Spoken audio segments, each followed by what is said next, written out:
이번 주에는 주요 국가들의 통화정책 회의가 예정돼 있습니다. 미국에서는 FOMC, 일본은행에서는 BOJ 통화정책 회의, 그리고 영국에서도 통화정책 회의가 또 열리는데요. 자, 이틀 동안 열리는 BOJ 회의를 앞두고 엔화 가치가 강세로 돌아서는 게 아니냐는 시각들이 나오고 있다고 합니다. 엔화 투자자 입장에선 상당히 반가운 일이 되지 않을까 싶은데요. 엔화 투자자분들이 워낙 많은 만큼 오늘은 이 문제에 대해서 알아보겠습니다. 한국경제신문의 한상춘 눈썹위원 나와 계십니다. 안녕하십니까? 네, 안녕하십니까? 자, 지난주에 발표됐던 경제 지표, 이 정도면 딱 좋다 이런 얘기들이 참 많이 나왔던 것 같은데요. 어떻게 보셨습니까? 네, 일단 그 무더운 장마철 예. 이렇게 계속되는데요. 건강들 좀 조심하시기 바랍니다.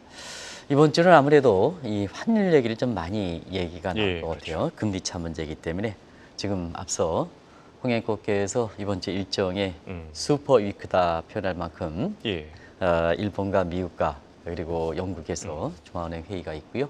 그다음에 선진국뿐만 아니라 예. 신흥국들도 이게 회의가 많습니다. 브라질을 비롯해서 중남미 국가들은 대부분 다 중앙은행에 있고요. 예. 그다음에 최근에 그 국가 부도에 의해서 상당히 중앙은행에 관심이 되고 있는 파키스탄이라든가 이런 데에서 회의가 있기 때문에 이번 주는 슈퍼 위크다 이렇게 되겠습니다. 예. 전체적인 내용은 사실 금리를 이렇게 내리느냐 아니면 유동성을 공급하느냐 이런 측면이기 때문에 슈퍼 위크의 이렇게 결론은 증시에는 그렇게 악재를 작용하지는 않을 것이다 이렇게 결론을 내겠습니다. 예. 지난주에도 역시 슈퍼 빅테크 쇼크가 있었죠. 역시 예, 트럼프 그렇죠. 리스크 때문에.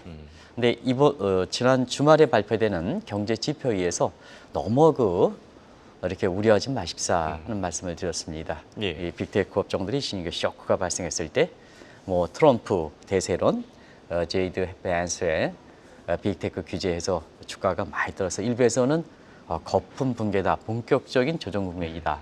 뭐 이런 예. 표현을 많이 썼습니다는 주말에 발표되는 경제 지표가 버팀목 역할을 하지 않겠느냐 이런 쪽에 말씀을 드렸습니다는 예상대로 나왔습니다. 일단 성장률 좋죠. 2.8% 나왔고요.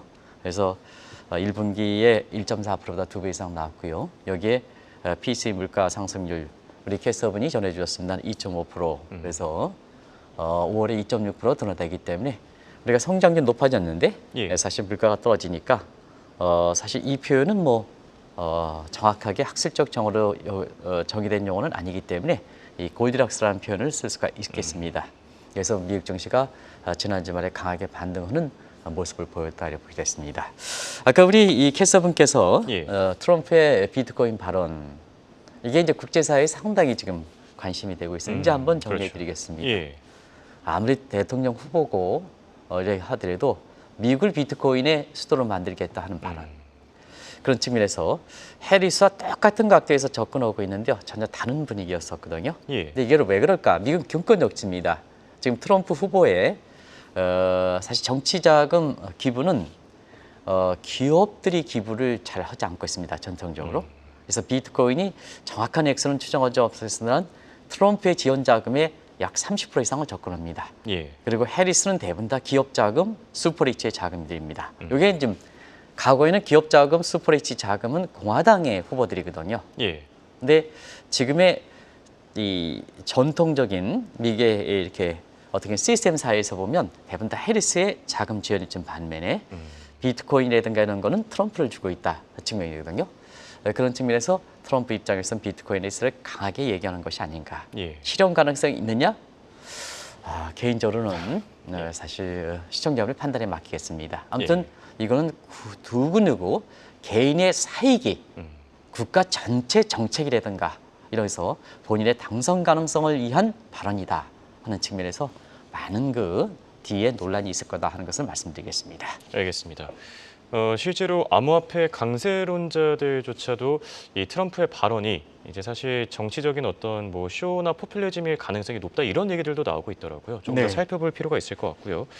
자, 미국 정치권 일정이 정말 숨가쁘게 진행되고 있습니다. 지금 사실 해리스 후보가 나왔을 때 과연 잘 결집할 수 있을까 반신반의했던 분들도 많을 것 같은데요. 지금 빠른 속도로 결집하고 있고 심지어 오바마 전 대통령의 지지까지 얻어냈다고 합니다. 어떻게 네. 보십니까? 바이든의 자진 사퇴 이후에 예. 사실 트럼프 대선을 해서 거의 굳어진 것처럼 트럼프 트레이드라든가 이런 걸 권유하는 시각이 있었습니다는 예. 이 방송을 통해서는 정치는 그렇지 않습니다. 바로 직전에 옥토버 서프라이즈를 바이든 자진 사퇴 이후에도 말씀드린 적이 있습니다. 그렇죠. 결국 그것이 정치다. 지금 바이든 자진 사퇴 이후에 현재 예. 대통령이 자진 사퇴하는 것은 진짜 대통령이 속해 있는 정당 입장에서는 최대 위기인 겁니다. 그렇죠. 그래서 아주 지금 전현직 고위 민주당의 고위 인사들이 아주 민주당 창사 이래로 가장 묻히고 있다 이렇게 예. 보시면 되겠습니다. 결과적으로 보면 마지막에 시기를 저울질했던 버락 오바마 전 대통령도 결국 해리스의 전폭 지지를 해서 그렇죠. 이미 미셀 오바마 같은 경우에는 해리스 후보를 지지한 상태거든요. 그래서 해리스 부부도 지금 오바마 부부도 해리스를 전폭적으로 지지하는 상황이다 이렇게 볼수 있습니다. 예. 그러다 보니까 자연스럽게 우위의 계층들이 전폭적으로 이렇게 뭉치다 보니까 결국 민주당의 전통적 지지층도 뭉쳐야 되는 겁니다. 예. 그런 측면이거든요. 그것이 빠르게 지금 해리스 후보의 지지도를 이렇게 끌어올리는 배경이다. 아까 트럼프와 뭐 이렇게 해리스 간에 예. 이렇게 동률이거나 아니면 뭐 아직까지 시간이 저해서 뭐 해리스가 조금 1%포인트 앞서는. 근데 자진 사퇴 이후에 일주일도 안 돼서 해리스가 과거에는 물론 부통령이 있으면 70대 26에서 이렇게 빨리 올라간 것은 미국의 대선 역사상 있을 수 보기가 어려웠던 사태다 이렇게 됐습니다. 예. 증시업장에서 트럼프 리스크다. 이제는 이제 트럼프 트레이드에서 트럼프 리스크라는 표현을 바꾸고 있어요. 아까 이제 우리 예. 자막에서 트럼프 리스크 쪽으로 바뀌고 있죠. 그렇죠. 시청자들이 이 표현 하나가 중요한 겁니다. 과거에는 트럼프의 가치의 중심으로 해라 하는 국내에 이렇게 많은 전문가들이 있었습니다는 그렇지 않습니다. 지금은 트럼프가 증시 입장에서는 리스크에 해당된다. 트럼프 트레이드에서 트럼프 리스크로 이렇게 변하는 상황입니다. 자연스럽게 시장도 정상 상태로 국면이 회복되고 있다 이렇게 보겠습니다. 예. 그래서 3대 지수가 지난 주말에는 강하게 올라오는 모습을 보였죠. 그래서 우리 홍앵커께서 과거에 시원하게 올랐습니다. 그런데 지난 주말에는 예. 진짜 시원하게 올랐습니다. 다우지수가 정말 시원하게 올랐죠. 예. 왜냐하면 경기에 민감하거든요. 근데 경제 성장률은 1.4에서 2.8로 올랐죠. 예. 이제 PCE는 2.6에서 2.5로니까 경기에서 골드락스 구정이니까 아무래도 빅테크보다는 다우존스 지수가 지금 홍해건 말씀대로 시청자 여러분을 생각해서 요새 빅테크 때문에 마음이 굉장히 움츠리고 있는데요. 네, 그런 것을 세심하게 배려하셔서 시원하게 올랐다 이런 표현을 쓰시는 것이 아닌가 생각합니다. 저도 알겠습니다. 전적으로 예. 이렇게 빅테크 쇼크에서 어려움을 갖고 있는 이런 분들의 마음을 생각해서 그 평가에 대해서 저도 동조해드리겠습니다. 예, 알겠습니다. 자, 그리고 이번 주에 앞서 슈퍼위크라고 얘기할 정도로 큰 일정들이 많은데요. 사실 FOMC는 뭐 금리 동결이 기정사실화됐으니까 더 중요한 게 하나 있다고 생각합니다. BOJ의 통화정책회의가 되지 않을까 싶은데요. 아무래도 이게 외환시장 그리고 뭐 환율, 국제금융시장에도 영향을 많이 미치다 보니까 자, 여기서 가장 중요한 포인트가 과연 금리를 올릴 것인가 어떻게 생각하시죠? 네, 이번 주에 많은 중앙은행들이 예. 사실 회의가 있는데요. 가장 중요한 게 페드보다는 우리 투자자 입장에서는 일본은행 회의가 더 관심이 되고 있죠. 예. 네, 그런 측면에서 환율도 지난주에 긴박하게 움직이는 이런 양상을 보였었는데요. 작년에 우에다가 취임 이후에 많은 그 증권사들이 이렇게 엔화 추천할 때 엔화를 줄기차게 사지 마십사. 사실 그것이 결국 투자자들한테 많이 도움됐을 겁니다. 예. 당시에 123원에서 한때는 2주 전에는 160일엔까지 38년 만에 최고치, 엔화로서는 그만큼 그렇죠. 약세를 엔화 투자원 입장에서는 손실이 많이 발생했었는데요. 일본행 회의를 2주 앞두고 환율이 좀 꺾이긴 했어요. 그래서 160일에서 BOJ를 앞두고 153일 내로 지금 급락하는 모습을 보이고 있고요. 예. 원달러 환율도 850원대에서 지금 900원대로 넘고 있습니다. 그래서 엔고로 이렇게 돌아서지 않느냐 하는 얘기들이 많이 나온 것 같아요. 그래서 만약에 엔고로 돌아선다면 예. 그동안 그 엔화 투자에서 많은 그 손실을 기록했죠. 악몽이라는 표현을 쓰고 있는데요. 그렇죠. 이런 분들한테 좀 위안을 삼지 않겠느냐 하는 반가운 일이 좀 발생했으면 하는데요. 사실은 지금 펀더멘탈보다는 예. 정치 요인에 많이 돼 있습니다. 아. 또 일본도 그렇고 미국도 그렇고 정치 요인인데요. 예. 뭘 정치 요인을 보겠습니다. 한때 최근에 엔화가 강세가 되는 것은 기시다 총리와 모테기 간사장, 여기 이제 권력의 1, 2위 순입니다. 예. 이런 분들이 이제 금리 인상을 발언했던 내용이 엔화를 강세를 시켰던 배경이 되고 있다 이렇게 보겠습니다. 또 트럼프 후보가 마치 대통령이 된 것처럼 예. 대미 무역 흑자국 중국이랑 일본이 되겠죠. 특히 중국에 대해서는 뭐 상당히 경제 패권을 다투는 거기 때문에 일본에 대해서는 너무 무역 흑자국이 엔달러 환율이 161엔 걸 정도로 약세가 되는 게 아니냐 이런 쪽의 발언이 결과적으로 대내의 정치적 발언 때문에 엔달러 환율이 지금 김천 PD께서 보여주시겠습니다는 161엔에서 153엔까지 떨어지는 예. 달러 대해서 엔화가 가치를 강세를 보이는 그래서 엔고 투자자들이 좀 모처럼 이런 추세가 지속됐으면 하는 바라는 상황까지 온 것이 아닌가 이렇게 보고 있습니다. 알겠습니다. 자, 그렇다면 기시다 총리 그리고 모테기 간사장이 왜 금리 인상 압력을 넣고 있는 건지 그 배경에 대해서도 알아야 될 것 같은데요. 지금 상황이 어떻습니까? 네, 일단 기시다 총리와 모테기 이분은 전혀 정치적으로 얘기한 사람이 아니었습니다. 예. 간사장으로 권력서 이 있지만 본인 자신이 굉장히 말을 아꼈던 사람인데요. 최근에 기시다가 지지도가 15% 되니까 이에 해당되는 모테기가 차기 총리로 부각되는 사람에서 자기 입지를 굳히기 위해서 첫 번째 얘기했던 것이 바로 금리 인상 발언입니다. 아시겠습니다는 예. 지금 기시다 내각과 권력서의 자민당, 집권당이 되겠죠. 이렇게 9개 법칙이 있다는 것은 시청자들한테 많이 전해드렸습니다. 그런데 이렇게 기시다 내각과 이렇게 집권당의 지지도가 낮아진 상태에서 예. 작년 11월 초인가요? 그때서부터 엔달러 환율이 150엔 프라자 레이트까지 깨짐에 따라서 한시갭을 기속해왔죠. 그래서 올해 5월 초에 시오와 날과 법적의 날 때 한번 세게 개입했고 그렇죠. 이번에도 그 개입하는 이런 모습인데요. 결과적으로 보면 사실은 7월 BOJ 회의 직전까지도 160엔이니까 오히려 실패한 거로 나타났죠. 그렇죠. 환율이 높아졌으니까. 예. 높아졌으니까. 그래서 이 작은 규모가 한 110조 이상 이렇게 위화를 썼는데요. 결과적으로 보면 지위가 낮은 상태에서 이 외화만 낭비했지 않느냐 하는 시각까지 이렇게 되다 보니까 결과적으로 보면 화급하게 기시다 내각과 자민당의 이렇게 모테기 간사장이 금리 인상 발언을 할 수밖에 없었다 이렇게 됐습니다. 문제는 그렇습니다. 기시다 총리와 모테기 간사장의 금리 인상 발언이 종전의 태도에서 일관성을 갖고 있느냐, 예. 갑작스럽게 태도 변하냐. 그런데요, 종전의 입장에서 완전히 180도 변한 태도입니다. 그렇죠. 그러다 보니까 자 이것이 일관성을 갖고 있다면 시장에 먹히겠습니다. 일관성을 갖고 있지 않기 때문에 앞으로 계속해서 엔화가 강세가 되겠느냐 하는 측면의 퀘션을 그리게 되는 거거든요. 그럼 자 완전히 바뀌었기 때문에 본인 자신의 입장을 모면하기 위한 정책 목적이 강하지 않느냐. 예. 그런 측면에서 기시다도 그렇고 그다음에 모테기도 그렇고 지금 상태에서는 아베 영향권으로부터 벗어날 필요가 있거든요. 결과적으로 보면 금리 인상, 아베노믹스 포기가 되는 거죠. 예. 아베노믹스는 아베 신조의 정책이지 않습니까? 그렇죠. 여기에 벗어나기 위한 수순이지 않느냐. 더더구나 금리 인상에 대해서는 사실 기시다 총리보다도 모테기 간사장이 더 강력하게 주장하고 있습니다. 시청자 여러분 아시겠습니다. 차기 총리로 되지 않는 사람이고 후보로 거르는 사람입니다.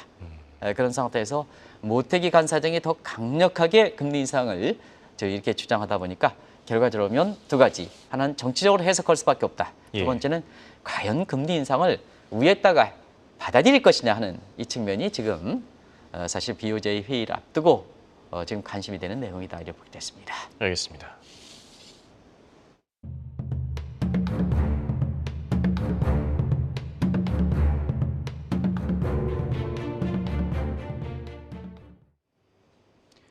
다들 아시겠습니다만 일본은행이 정말 엔저를 막기 위해서 엄청난 규모의 돈을 쏟아부었죠. 자, 그럼에도 불구하고 지금 엔저가 쉽게 막기는 어려운 상황으로 보였었는데요. 자, 이렇게 돈을 쏟아부었는데도 불구하고 왜 실패했는지도 설명해 주시죠. 네, 돈을 쓰다 붓고 그 달러 매도, 예. 외환 보이고 이장은 달러 매도 개입을 했거든요. 그런 측면에서 왜 이렇게 시장에 엔달러 환율이 올라가는 것을 잡히지 않았을까? 엔저가 엔고로 돌아가지 않았을까? 하는 예. 측면에서는 일본의 엔화 가치의 이렇게 결정 요인을 보셔야 됩니다. 시청자 여러분 아시겠습니다는 다른 통화 같은 경우에는 머큐리 펀더멘탈 요인과 마스 정책 요인이 이에서 결정됩니다. 예. 근데 일본의 통화 가치는 머큐리 펀더멘탈, 마스 정책 요인뿐만 아니라 캐리 트레이드 여건을 고려를 해야 됩니다.